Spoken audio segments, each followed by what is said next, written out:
السلام علیکم۔ تو دوستو، اس ویڈیو میں ہم بات کریں گے خوف سے چھٹکارا کیسے پایا جائے۔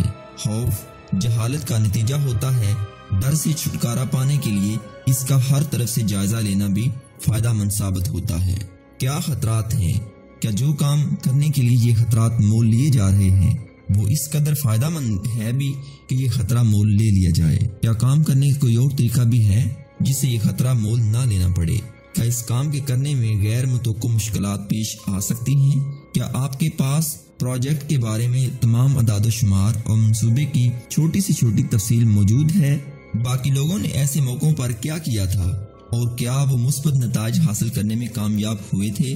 جب آپ اپنا مطالعہ اور جائزہ پورا کر لیں تو عمل کی طرف آگے بڑھیں اور اس میں وقت ضائع نہ کریں۔ مزید شبہات اور خوف پیدا کرتا ہے۔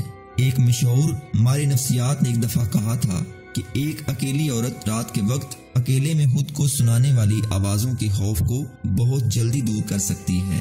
اسے صرف یہ کرنا ہے، اپنے پاؤں زمین پر زور سے مارے۔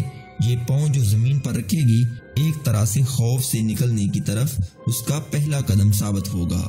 کامیابی کے خواہش مند شخص کو بھی اس طرح خود کو خوف سے نکالنے کے لیے یقین کے ساتھ عمل کے میدان میں پہلا قدم رکھ دینا چاہیے۔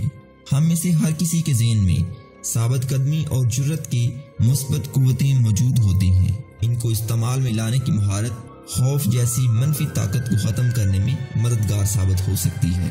ایک شخص اپنے اندر موجود طاقت کو کیسے استعمال میں لا سکتا ہے؟ اس کا جواب ہے یقین۔ یقین جس کے ساتھ علم بھی شامل ہو۔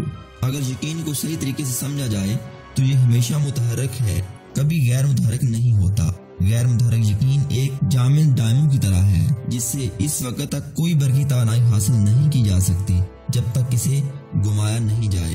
یقین کے ساتھ عمل کسی خوف اور کسی خود سے بنائی ہوئی حد کو نہیں مانتا۔ یقین کی بدولت ایک معمولی اور فانی مخلوق یعنی انسان بھی بڑے سے بڑے سانے سے قوی تر ناکامی سے محفوظ اور خوف سے طاقتور ہوتا ہے۔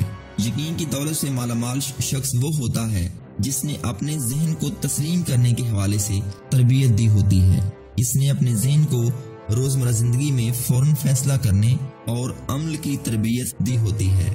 اس کے برعکس وہ شخص خوف میں رہتا ہے جس نے اپنے ذہن کو کبھی مثبت انداز میں اپنانے کی تربیت دینے کی طرف توجہ ہی نہیں دی۔ تو اپنے یقین کو مضبوط کیجیے اور اپنے خوف سے چھٹکارا پائیے۔ شکریہ۔